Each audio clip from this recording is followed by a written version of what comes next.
오디오북 작가와 함께 도란도란.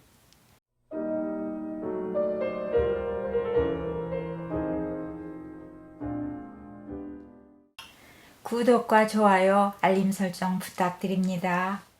거벽, 민유자. 연이란 참으로 아름다운 것. 우리는 누구나 부모로부터 가족, 이웃, 사회로 연결되는 사람들과 연을 맺고 살아갑니다. 또한 나라와 고장, 산천과 같이 자연적인 사물에서 조그만 물건들에게까지 살뜰한 정을 주고 연을 맺습니다. 삶이란 내게 다가오는 모든 인연들을 이어붙인 연속선상의 행로이고 보면 그 연들을 어떻게 가꾸어 가는지에 인생의 의미와 행복이 있다고 깨달았습니다. 잠시 나의 정원에 머무신다면 여기서 피어난 꽃다운 이야기의 한 송이를 보여드리겠습니다.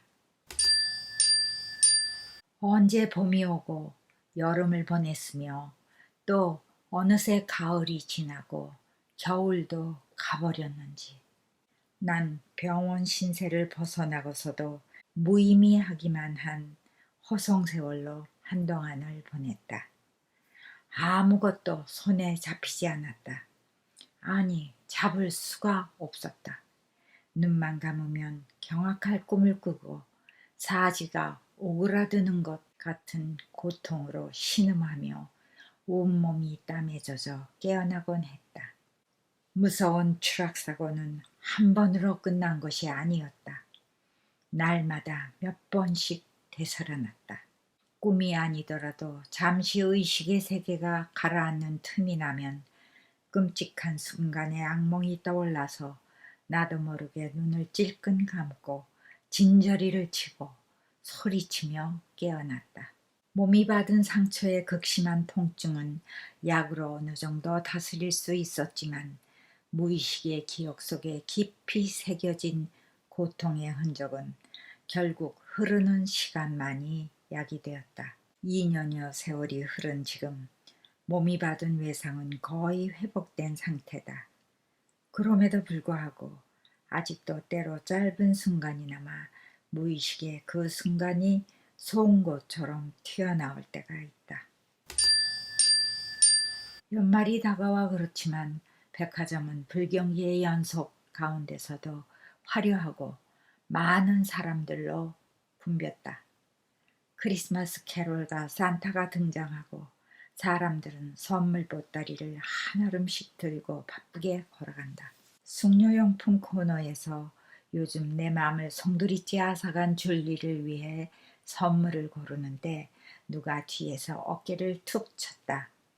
헤이 크리스, 너 애인 생겼구나. 축하한다. 참 오랜만이다. 어때, 이제 괜찮은 거지? 와우, 보기 좋다. 하이 브라이언, 그래 오랜만이다. 너도 좋아 보여. 아주 마침 잘 만났어. 안 그래도 한번 봤으면 했었는데. 볼 일 많이 남았어? 아니, 이것만 셈하면 돼. 다른 볼 일 없어. 그럼 우리 요 앞에서 잠깐 커피 한잔 할래? 오래 걸리지 않을 거야. 그럴까? 좋아. 금방 갈게. 그래, 15분쯤 뒤에 보자. 브라이언은 믿을 수 없는 충격적인 얘기를 내게 전했다. 그가 나와 함께 조난을 당했던 제이슨의 말을 전하는 얘기를 들었을 때에 난 갑자기 피가 머리로 치솟으며 빙글 돌았다. 어불성설, 생각만 해도 끔찍하다. 그 생각에서 잠시라도 나를 떼어내보려고 지난 2년 동안을 몸부림쳐 오다가 이제야 겨우 그 끈질긴 결박을 풀어내고 한 걸음을 옮기는 내 처지가 아닌가. 아니, 미친놈 아니야? 아무래도 미친 개야. 그러지 않고서는 그걸, 아니, 나도 아직 꿈도 꿀 수 없는 일을 지가 어떻게. 게다가 나까지 참 기가 막혀서 같이 미쳐달라고?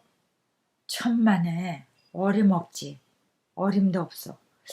가만, 머리가 아주 돌아버린 게 아니야?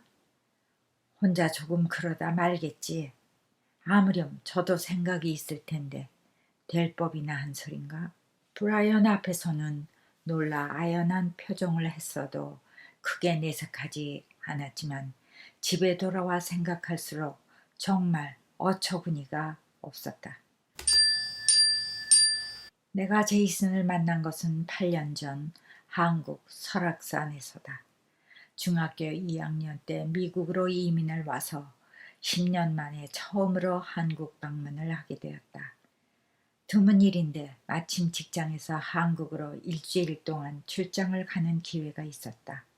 난 전부터 설악산의 적벽과 울산 바위가 높지는 않아도 난이도가 높다고 들어서 꼭 한번 가보고 싶었다. 오랫동안 벼르던 한국행이라 2주 동안 휴가를 내어 한국에 더 머물면서 장비를 빌려 적벽과 울산 바위를 올랐다. 규모는 작아도 듣던 대로 난이도가 높고 매력이 있었다. 울산 바위 등반을 마치고 음식점에서 저녁을 먹다가 옆자리에 등산팀과 자연스레 말을 트게 되었다. 난 부모님과는 줄곧 한국말을 써왔기 때문에 한국말을 잊지는 않았다. 일상 용어의 한계 안에서는 자유롭다고 생각했는데 막상 한국 땅에 발을 붙이고 보니 내 한국말 수준은 어눌하기 짝이 없었다. 제이슨은 그때 알게 되었다. 그네들은 모두 요세미티 등반을 선망하고 있었다. 그 후 2달이 못 되어 제이슨을 LA에서 만나게 되었다. 그 후로 우리는 틈만 나면 함께 등반을 구상하고 함께 산을 올랐다. 사고 후 8개월이 지나서 아직 내가 운전하지는 않아도 웬만큼 회복되어 출입이 가능하게 되었을 때에야 우리는 다시 만날 수 있었다. 다행히도 나 혼자 다행이라고 감히 말할 수는 없겠으나 아무튼 나는 팔다리가 부러지기는 했어도 아니 부러진 것이 아니라 부스러졌다고 해야 맞을 정도지만 어쨌든 지금 팔다리가 온전히 붙어 있다. 그러나 제이슨은 한쪽 다리는 반을 잃어버렸고 나머지 붙어있는 다리조차 감각이 없는 하반신 불구가 되어버렸다. 내가 처음 병실로 제이슨을 찾아갔을 때 그는 침대 머리를 높여놓고 비스듬히 앉아 있었다. 병실에 들어선 나는 그의 모습을 본 순간 마음이 서늘해지면서 2다리가 얼어붙어 뻣뻣해졌다. 멀쩡히 2다리로 서 있는 내가 너무나 무참했다. 제이슨은 언뜻 다른 사람으로 착각했을 정도로 몰라보게 수척해져 있었다. 얼굴엔 부드러운 미소를 담고 나를 맞았으나 그에 대비되는 영혼에 불총을 쏘는 듯한 형형한 눈빛은 그가 깊은 고뇌에 쌓여 있음이 너무나 강하게 내게 전해졌다. 난 한참을 아무 말도 못하고 제이슨의 손을 잡고 눈물을 삼키느라 애를 썼고 그는 창밖을 바라보며 내가 격정을 가라앉히기를 조용히 기다리고 있었다. 간호사가 그를 데리러 와서 오래 있지는 못했는데 난 두서없이 무슨 말을 어떻게 했었는지 생각조차 나지 않게 경황이 없었고 병실을 떠나오는데 가슴이 조여오듯 아팠다. 그 후로 난 제이슨을 찾아가지 않았다. 성한 2다리로 그의 앞에 서기가 너무나 미안하고 힘들고 싫었다. 편안히 대화를 나누거나 일상의 안부를 묻기조차 두려웠다. 처음에 우리가 의식을 회복하고 나서 서로의 목소리를 들었을 때는 오직 살아있다는 그 사실 하나만으로 목 놓아 울며 감격했었다. 그러나 시간이 가면서 점점 살아있다는 감격보다는 불구가 되어야 할지도 모른다는 상실감과 당장 육체의 고통을 견뎌야 하는 나날들만으로도 지탱하기가 힘겨워졌다. 그러면서 그동안 나는 다른 사람을 통해서 가끔 제이슨의 소식을 듣기는 했어도 서로 안부를 묻는 일조차 멀리해왔다. 악몽을 되살리는 일이 너무 두려웠다. 그럼에도 불구하고 수도 없이 혼자 곰곰이 되짚어보지 않을 수 없는 그때의 그 순간이다. 아직도 나는 왜 그런 일이 일어났는지 정확히 알지 못한다. 사고의 충격으로 그 순간의 기억이 달아났는지 강풍이 심히 불기는 했었다. 그래서 공식적인 사고 원인이 심한 강풍 때문이었다고 발표되었고 모두들 그렇게 알고 인정했다. 그렇다고 제이슨과 더불어 그때의 장면을 더듬어 세세히 되짚어보지는 못했다. 나는 시로락이 잘못이라도 누구의 어디에 있었는지 나는 시로락이 잘못이라도 누구의 어디에 있었는지 또는 사고를 방지할 여지는 없었는지를 호심탄회하게 그와 얘기할 수 있을 만큼 강하지 못했고 마음의 평정을 되찾지 못했다. 하지만 혹여 누구의 실수가 있었다 한들 지금에야 무슨 소용이란 말인가. 일기예보를 봤을 때 오후에 바람이 좀 분다거든 했지만 풍속이 높지 않았고 구름대가 좁고 등반 지점과는 좀 비껴 있어서 문제없겠다는 판단이 섰었다. 이 등반은 오래전부터 열망해 오다가 계획하고 준비한 일이었고 우리는 둘 다 그 정도의 장애는 극복한 경험이 있어서 중도에 포기하기보다는 이 야심찬 계획을 그대로 진행하기로 합의하고 나섰다. 1시간이면 넉넉히 제2 비박 지점에 도달할 수 있을 즈음 바람이 조금씩 불기 시작하더니 비가 뿌리면서 기온이 급격히 떨어지고 우박이 섞인 차가운 빗살이 뺨을 때렸다. 때가 9월 중순이라 아직 본격적인 겨울은 아니므로 눈이 와서 쌓이거나 빙벽을 이룰 시기는 아니다. 점점 강해지는 바람 때문에 먼저 올라간 제이슨과 의사 전달이 잘 안 됐다.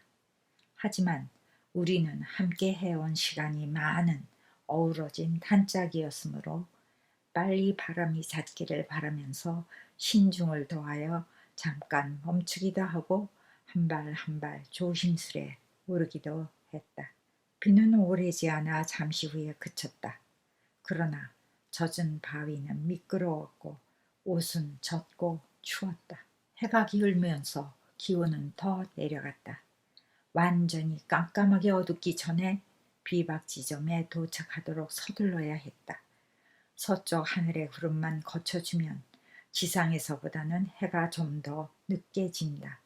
아직은 많이 지치지도 않았고 마음의 평정도 잃지 않아서 두렵거나 걱정을 하지는 않았다. 비박 지점이 멀지 않았고 비바람도 곧 그칠 것이라는 믿음이 있었기 때문이다. 비박 지점이 머리 위에 저만치 보이는 곳에서 홀링 지점이 오른쪽으로 약간 멀리 치우쳐 있어 펜듈럼을 해야 했다. 마침 바람이 좀 잔 듯해서 나는 홀백을 안고 막 발을 굴러 힘껏 날았다. 아! 그런데 이게 웬일인가? 운명의 요종이 심술이 발동했는지 아니면 갑작스런 재채기라도 터뜨렸는가? 때마침 미친 회오리 바람이 휙 맞닥뜨리면서 저항을 받아 방향이 약간 틀어졌고 나는 그만 스토브 크랙을 놓치고 회전하면서 바위에 2번을 부딪혔다. 고통으로 정신이 아뜩하면서 잠시 멍해졌다. 그 다음은 생각이 나지 않는다. 될성부르지도 않거니와 정말 생각조차 하기 싫다. 내 일생에 다시 암벽 등반은 있을 수 없는 일이다. 상상할 수도 없이 끔찍하고 몸서리 쳐진다. 암벽 등반에서 제일 중요한 것은 어떠한 극한 상황에서도 마음의 평정과 균형을 유지하며 끝까지 한치의 오판도 없이 신중하게 집중하는 일이다. 두려움이나 걱정으로 마음의 평정을 조금이라도 잃으면 순식간에 죽음이 문턱을 썩 넘어와 덮치게 된다. 극한 상황은 비바람이나 기온, 암벽 상태같이 외부적인 악조건도 있지만 그에 더해 부상이나 허기와 갈증, 탈진 같은 신체적인 조건도 있다. 보통은 외부적인 조건과 신체적인 조건이 함께 더해지기 마련이다. 호랑이 앞에서도 정신만 바짝 차려라. 그러나 호랑이 앞에서는 생사간에 그리 긴 기간이 필요치 않다. 허나 등반은 단시간에 끝나는 일이 아니다. 수시간, 아니 어떤 때는 수십 시간씩, 그리고 밤을 지새우며 지속적으로 견디고 싸워야 한다. 시간이 길어질수록 위험도는 무섭게 더 가중된다. 참 이상한 것은 등반가들이 짧은 성취의 희열을 맛보기 위해 오랜 준비와 고행을 감내할 뿐 아니라 다 이루어낸 후에는 또다시 더 어렵고 더 많은 고행을 감내해야 하는 곳을 찾아다니며 계획한다는 사실이다. 전문적인 등반가는 보통 사람들은 이해 못할, 어찌 보면 정신 이상이라 할 중독과 집착의 면모가 있는지도 모른다.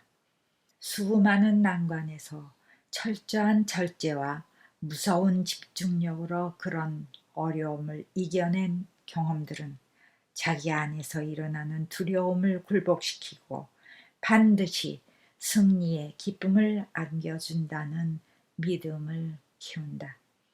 그런데 그게 꺾이고 나니 두려움이 자리 잡고 자라기 시작했다. 게다가 다시 생각해보니 꼭 그래야 할 필요가 없겠다는 생각이 들었다. 그리고 이젠 그렇게 하기조차 그만 싫어졌다. 그런데 브라이언이 전하는 말이 제이슨이 다시 등반을 꿈꾼다고 했다. 더욱이 나와 함께 등반하기를 원한다지 않는가. 하기사 나 말고 그가 누구를 꼽을 수 있을까?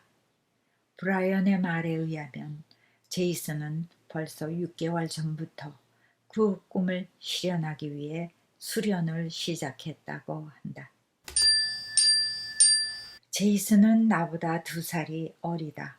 그래도 신중하고 내성적인 성격인데다 말수가 적어서 어떤 때는 나이를 잊고 오히려 내가 더 어린 듯한 착각이 들 정도로 형님 같은 믿음이 가는 친구였다. 마음의 희비를 잘 표현하지 않는 제이슨 앞에서는 내가 평소보다 오히려 말수가 더 많아지고 소소한 감정까지 쉽게 풀어내곤 했다. 제이슨은 좀처럼 큰 소리로 웃는 때가 없다. 내가 떼구르르 구르면서 허리를 꼬고 웃어대도 그는 그저 하얀 이를 드러내고 싱긋이 웃을 뿐이다. 나는 하고 싶은 것도 많고 하기 싫은 것도 많다. 먹고 싶은 것이 다양할 뿐 아니라 먹기 싫은 것도 많지만 제이슨은 늘 나 하자는 대로 따라와주는 편이다. 그래서 우리는 성격이나 기호나 여러 면에서 참 많이 다른데도 늘 잘 붙어 다니면서 좋은 등반지기가 되어왔다. 제이슨은 일반 세상살이나 세상 돌아가는 상황에는 무지할 정도로 무심했다. 그는 나와 달리 유복한 집안의 장남으로 세상을 즐기려 들면 아무 구애 없이 즐길 수 있는 여건이었지만 그러지 않았다. 나는 이곳의 연희 이민 가정에서처럼 부모님의 고생을 지켜보며 자라왔고 일과 공부를 겸하며 부단히 노력하여 전문직을 얻었지만 제이슨은 한국으로 돌아가면 아버지의 기업을 절로 물려받을 자리에 있었다. 그런데도 그는 전혀 욕심도 관심도 없어 그 자리를 동생이 대신했다. 그러나 등반에 관한 한 제이슨은 욕심도 야망도 많아서 난 코스를 만나면 꼭 선등을 고집해서 나를 약오르게 했다. 제이슨은 등반에 관한 한 전문성을 인정하지 않을 수 없이 박식하고 철저했다. 역대 등반가들의 역사라든지 세계 곳곳의 명산들의 지리적 상황 파악이라든지 새록새록 개발되는 첨단 장비와 섬유의 특성까지 세심하게 잘 알고 있었다.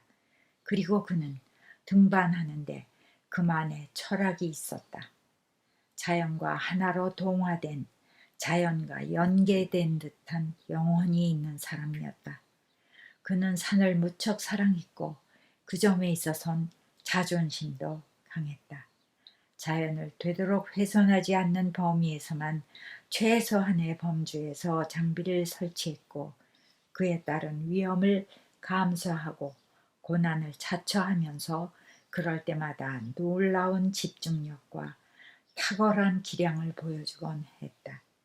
그래서 겉으로는 안 그런 척했지만 등반에 관한 한 난 내심 제이슨을 나의 리더로 그를 존중했다. 제이슨과 나는 울타리도 없고 대문도 빗장도 없이 지내왔다. 도무지 벽을 느끼지 않았다. 쉽게 넘어오고 넘어갈 문지방 정도만 있다고 할까. 그랬던 것이 그 추락사고 후에는 서로의 회복기간 동안 무서운 기억을 떨쳐버리려고 몸부림치면서 애쓰는 사이에 우리 가운데 커다란 벽이 생겨버렸다. 제이슨과 내가 정복하려던 높고 큰 암벽은 예기치 않았던 사고로 좌절되자 원치 않게 우리들 사이에 들어와 무겁게 자리 잡아버렸다. 나는 브라이언이 전해주는 제이슨의 얘기를 처음 들었을 때에 너무나 큰 충격을 받았다. 도저히 있을 수 없는 일이라 생각했고 오히려 제이슨의 정신에 이상이 있는지 의심스러워졌다. 그래서 그가 심히 불쌍한 생각까지 들었다. 줄리가 초대한 프렌치 레스토랑은 내가 한 번도 가보지 않은 것이었다. 오래된 것은 아닌 듯하다. 크지는 않지만 인테리어가 세련되고 차분하면서도 따뜻한 분위기다. 일찍 도착하여 화장실을 들러 나왔지만 아직 20분이나 남았다.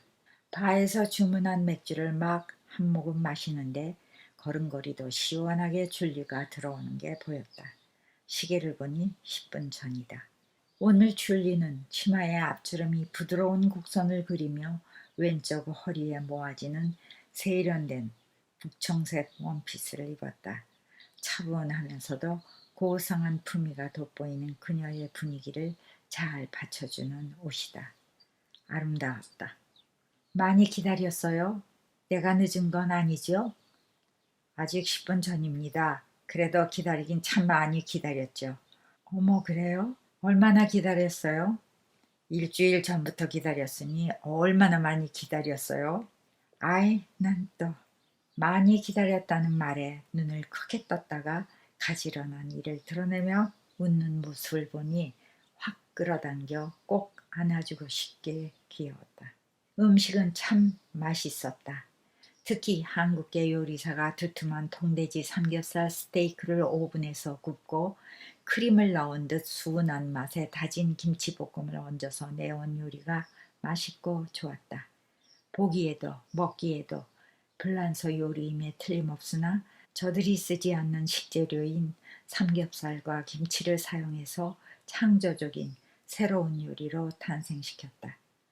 이런 몇 가지의 특별한 요리가 그 한국계 요리사를 유명하게 만들었다고 했다. 레스토랑에서 나오는 중에 저만치 화려한 차림의 어떤 여자가 불안정한 걸음으로 다가오며 아는 체를 했다. 어머, 그리스? 맞네. 그녀는 내 팔을 손으로 살짝 치며 호들갑스럽게 인사를 하고 하며 얼른 인사를 못 받는 나를 무시하고 옆에 줄리를 유심히 눈여겨보더니 생뚱한 질문을 내게 했다. 근데 내 전화에 왜 답을 안 해요? 내가 얼마나 기다렸다고요? 아니, 무슨... 아무튼 오늘은 동행이 있는 것 같으니 이만. 그녀는 가면서 고개를 돌려 줄리를 보고 눈을 찡긋하고 다시 봐요 우리 하며 사라졌다. 비틀거리며 멀어져가는 그녀를 잠시 바라보다가 줄리는 내게 이상하다는 듯 물었다. 누구예요? 내가 병원에 있을 때 늘 내게 과잉 진절로 귀찮게 굴던 간호사인데 여기서 보네. 무척 친했나 봐요. 스스럼 없이 구는 걸 보니. 내게 다시 보자는 건 또 뭐예요? 개념치 말아요. 잊어버려요. 왜 그래요, 크리스? 뭐랄까, 원래 좀 종잡을 수 없는 오지랖인 여자예요. 아니, 왜 그렇게 나쁘게 얘기를 하죠? 예전에 병원에 있을 때부터 나는 저 여자가 무척 싫었어요. 그러니 그 여자 얘기는 이제 그만하기로 해요. 그보다 오늘 이 집 음식은 참 훌륭했어요. 그리고 줄리가 추천한 삼겹살 스테이크는 정말 환상이에요. 여기 자주 와요, 줄리는? 가끔요. 특별한 날만. 그럼 오늘도 특별한 날이네? 나는 그런데 크리스는 안 그래요? 아, 나야 줄리를 만나는 날은 언제나 특별한 날이죠, 물론. 도착하면 메시지 드릴게요. 조심해 가세요. 안전운전, 알았죠? 전화할게요. 바이. 난 그녀의 볼에 도둑키스라도 쪽 해주고 싶은 것을 참았다. 나는 줄리가 참 좋다. 줄리에게 푹 빠져서 그런지 그녀의 나긋하면서도 달콤한 목소리가 늘 귀에 쟁쟁하고 그녀의 냄새가 항상 내 코끝을 맴돌고 있다. 눈을 감아도 요가로 다져진 균형 잡히고 시원스런 체격에 단아한 모습이 선명히 떠오른다.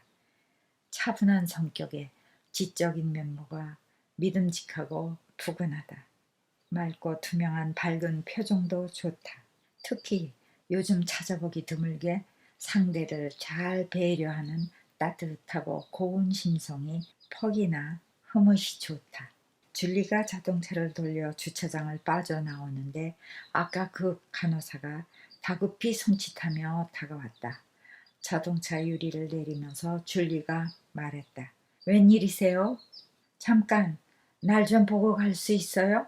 내가 꼭 할 말이 있는데. 나한테요? 무슨... 당신 크리스를 사랑하나요?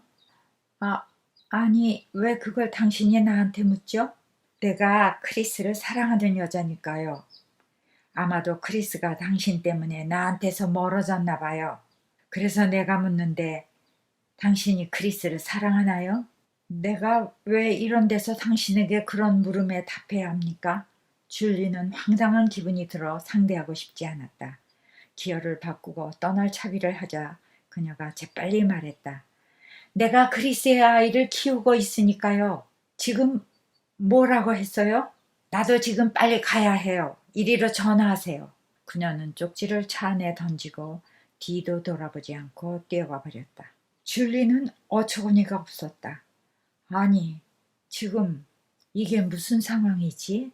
저 여자가 미쳤나? 쪽지에 적힌 이름은 티나였다. 줄리는 티나가 신빙성이 있어 보이지는 않았지만 이 일을 그냥 지나치기에는 좀 껄끄러운 면이 있다고 판단해서 며칠을 생각하다가 그녀에게 전화를 걸었다.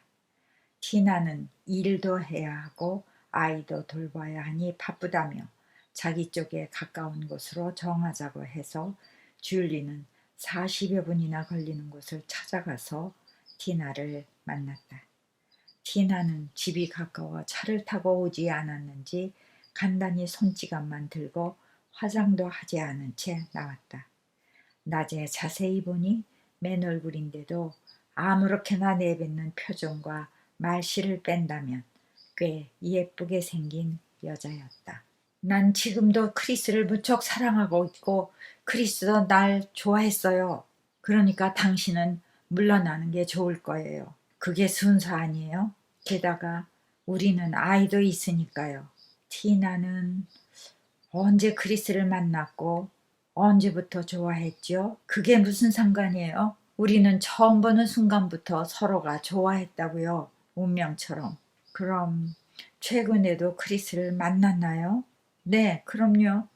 아니, 얼마 전까지는 그랬는데 요즘은 그게 다 당신 때문이라고요. 이 모든 책임은 당신이 져야 해요. 나는 크리스가 없으면 안 돼요. 크리스가 아직도 당신을 사랑한다고 믿나요? 크리스는 이미 내게 사랑을 고백했는데요. 그러니까 당신 때문이에요. 당신만 없으면 우리는 아무 문제가 없어요. 나는 크리스를 너무너무 사랑했고 아직 양육비도 한 번도 요구하지 않았다고요. 양육비? 그 아이가 정말 크리스의 아이가 맞나요? 물론이에요. 크리스가 충격받을까봐 말을 안 했고 양육비조차도 달라고 안 했어요. 당신은 아직 자유로우니까 당신이 먼저 포기하세요. 그러면 우리 모두가 다 행복해질 테니까요. 그렇게는 안 되겠어요. 크리스는 이미 당신에게서 떠나 나에게로 왔고 나도 당신 못지않게 크리스를 사랑해요. 내 생각에는 내가 크리스를 거절해도 아마 그는 당신에게 돌아가지는 않을 거예요. 양육비가 문제라면 그건 내가 보장할 수도 있어요. 그렇지 않아요. 정말 우린 당신만 없으면 아무 문제가 없다고요. 진아는 신경질적으로 소리치며 말하다가 울기 시작했다. 안 되겠어요. 오늘은 시간도 많이 지났고 우리 다시 만나요. 줄리는 울고 있는 티나를 남겨둔 채 떠나갔다.